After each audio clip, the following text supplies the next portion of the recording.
こんにちは。このポッドキャストでは前回、前々回とオノマトペの種類について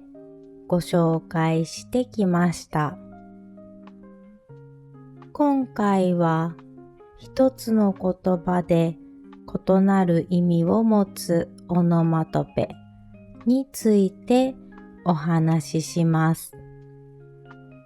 オノマトペには楽しみな様子を表すワクワクのように一つの様子のみを表す言葉もありますが、同じ言葉なのに全く違う意味を持つ言葉も実はたくさんあるんです。今日はその中でもゴロゴロ、ふわふわ、バタバタ、パンパン、ピカピカの5つの言葉をピックアップして紹介します。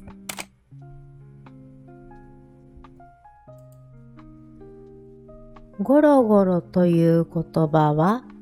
雷の音以外に物が転がる様子や異物が入っている感覚、そしてリラックスしてくつろぐ様子まで表します。それぞれの使い方を見ていきましょう。遠くで雷が鳴っているときは、空が暗くなって遠くでゴロゴロ鳴っていると言ったりします。山で岩がゴロゴロ転がっていったと聞いたら、山肌を岩が転がり落ちる情景を思い浮かべます。家でゴロゴロ過ごすと言われれば、寝転がってくつろぎながら本を読んだり映画を見ることを想像し、目にまつげが入って違和感があるときは、目がゴロゴロすると言います。全く違う様子を表しているのに、同じ言葉を使っているのが面白いですよね。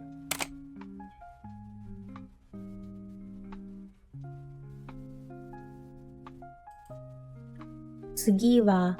ふわふわの使い方です。ふわふわは柔らかさや軽やかさ、そこから感じられる安定感のなさを表現することもあります。このパンふわふわで美味しいと聞けば、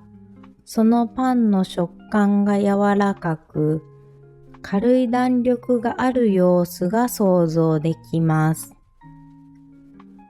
風船が空を上下しながらゆっくりと飛んでいたら、風船がふわふわ飛んでいると言ったりします。また、少し浮ついた夢心地な様子を表すこともあり、夢のようで気持ちがふわふわしていると言ったりします。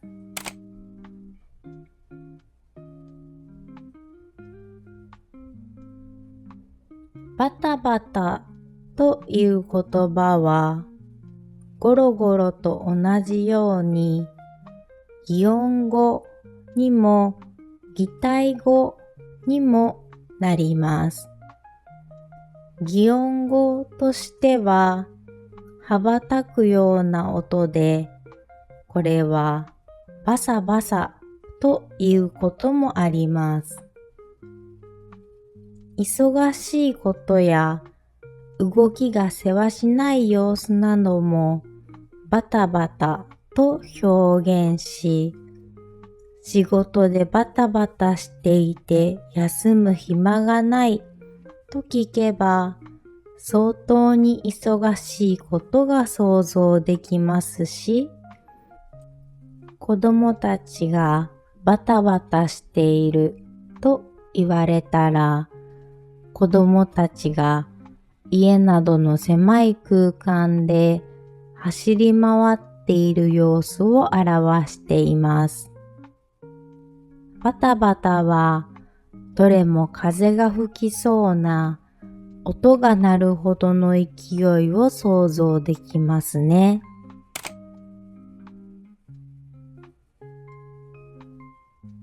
パンパンも音と様子のどちらの意味も持っています。音としては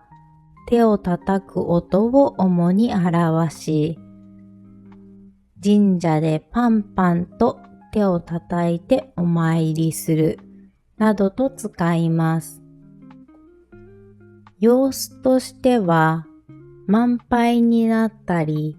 はち切れそうな張った見た目を表し、カバンに物を詰めすぎたら、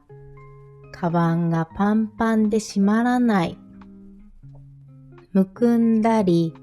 運動して筋肉が張る感覚には、ふくらはぎがパンパンになったなどと表現します。日本人はよくお腹パンパンと言っていますが、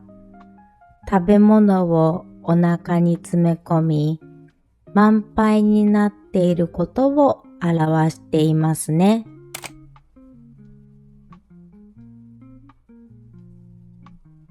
最後は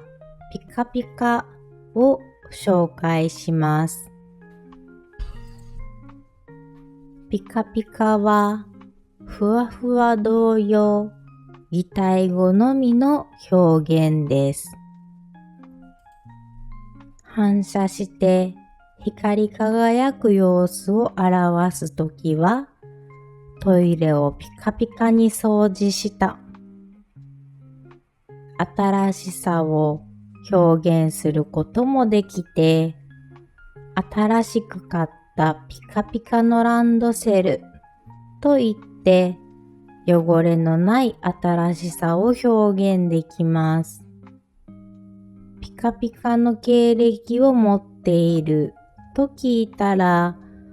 すごく優秀な人なんだろうと想像します。ピカピカはどれも光り輝くようなイメージを持ちますね。日本語には一つの言葉なのに意味が大きく異なるオノマトペがあることをお分かりいただけたかと思います。このようなオノマトペはまだまだたくさんあるので、皆さんもいろんなオノマトペを探してみてくださいね。次回は応用編。実際にオノマトペを使った会話だと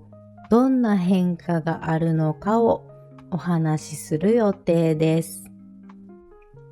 それでは今回もありがとうございました。また次回もよろしくお願いします。